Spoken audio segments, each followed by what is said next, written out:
It's the Brian Blair Show on WNYC. I'm Bridget Bergen, filling in for Brian. And to wrap up today's show, we're going to sink into that summer Friday feeling a little bit. Maybe you're leaving town and you're stuck in your car on the Montauk Highway, or heading up 17 to the Catskills, or maybe in the New Jersey Turnpike, or maybe you're not leaving the five boroughs, but you still want that getaway feeling right here in the five boroughs. If the flight prices to Mykonos got too high and you couldn't get away for the whole week, or that end of summer just snuck up on you, a staycation may be just the solution you need. And fortunately, my friend and colleague, culture reporter Hannah Frishberg from the WNYC and Gothamist newsroom is here to help you make some plans. Her writing often puts people onto new stuff they've never heard of. Earlier this year, she published a story titled "Travel is Hell. You Should Staycation in New York." She's with me now in studio to share some staycation tips and to hear what you recommend for a New York City staycation. Hey, Hannah, welcome back to the show. Hey, thanks for having me. And listeners, we want to hear from you. What makes for a perfect New York City or a New York and New Jersey area staycation? Are there any spots that make you feel like you're not even in the city anymore, even though you can get to them by subway? Or maybe you have a place that reignites your love for the Big Apple, helps you see it in a different light. Long Island, New Jersey, Westchester. Where do you staycation? We want to hear from you. Give us a call, 212-433-WNYC. Call or text 212-433-9692. Okay, real quick, Hannah, what makes a good staycation? You got to get some rest. You got to enjoy maybe a part of New York that you don't usually have time to head out to because of your day job. Have fun. And let's get to recommendations. Some people may want to leave the city so that they can get in touch with nature, but in your article, you argue, that we have nature at home. So tell us what you recommend for them. Oh, Jamaica Bay Wildlife Refuge out in Queens is transportative. You can see the skyline from a distance, which is insane, but you are so surrounded by nature. I mean, I've convinced people they're in the Everglades. I am very partial to the Jamaica Bay Wildlife Refuge, Hannah. I live not so far from it, and I know that for bird watchers, it is like a primo place because there are so many species that you can see. I will also say that if you are into marine life, dolphins, whales, sharks, all assorted fish are very close by, both in the bay and in the ocean, which is, just across the Cross Bay Bridge.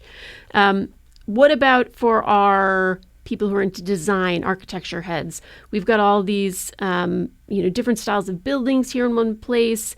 What should they check out if they're going to staycation here and they're looking at the design elements of everything? I recently ended up at the Tiffany Glass Gallery at the New York Historical, and it was stunning. The glass is obviously gorgeous, and it was just a really well-presented museum exhibit that was also interactive.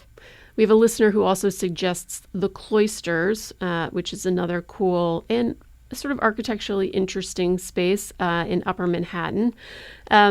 Vacation also often means good eats. New York is a foodie town, of course, but where would you send someone who wants to feel like maybe they're traveling to get their cuisine?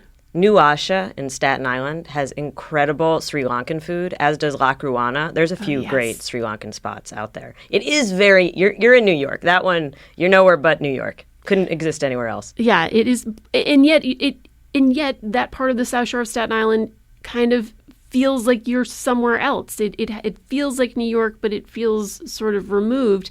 And of course, it's Staten Island, so most likely you're going to take the ferry, which is kind of like a trip unto itself. What about people who have families, little ones that they want to take out? They've got this extra week before school starts.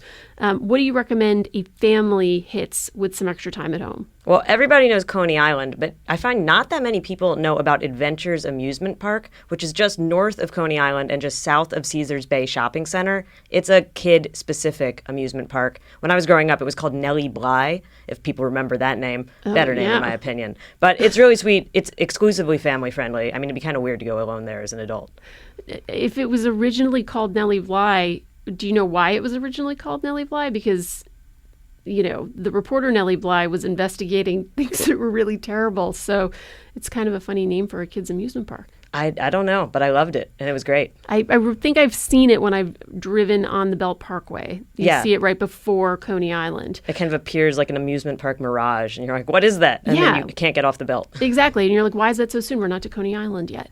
Okay, so for our adrenaline junkies, someone maybe really wants to go bungee jumping or mountaineering. Do you have any recommendations for our thrill seekers in the audience? Well, speaking of Coney Island, the Cyclone turns 99 this year, and I do find it presents a uniquely terrifying experience as a roller coaster, because even though it doesn't have the fancy modern loop-de-loops, it is really old and made of wood and makes a lot of noises while you're on it, and the fear of it breaking down feels very real. So definitely a lot of adrenaline with that. I would add to that the Wonder Wheel if you're on one of the carts. The swinging cars. The swinging carts. Yeah. That's terrifying. It's so scary. You feel like you're going to fly off into the amusement park. Okay, so let's sneak in a touristy activity, things that our listeners should actually give a chance to. We've got 60 million visitors for a reason. I just saw Shakespeare in the Park's A Winter's Tale, which is on through August 23rd. I feel like that's arguably touristy. It was fantastic. It was like one of the best shows I've ever seen at Shakespeare in the Park over the years. Highly recommend. All right, last recommendation. What's a hidden gem in New York that you want to expose to the world? There is a marina bar in Brooklyn Bridge Park called Concrete Shoals. It's out on a dock. You have a crazy view of the city. It just opened, and it's great. I love it. That was Hannah Frishberg. She is our culture reporter at WNYC and Gothamist. Hannah, thank you so much for joining me. Thank you. The Brian Lehrer Show's producers are Lisa Allison, Mary Croak, Amina Serna, Carl Boiseron, Esperanza Rosenbaum, Sasha Linda Cohen, and we had help today from Melanie Marich. Megan Ryan is the head of live radio. Amber Bruce is at the studio controls. I'm Bridget Bergen. That's the Brian Lehrer Show for today. Everybody have a great weekend. Stay tuned for all of it.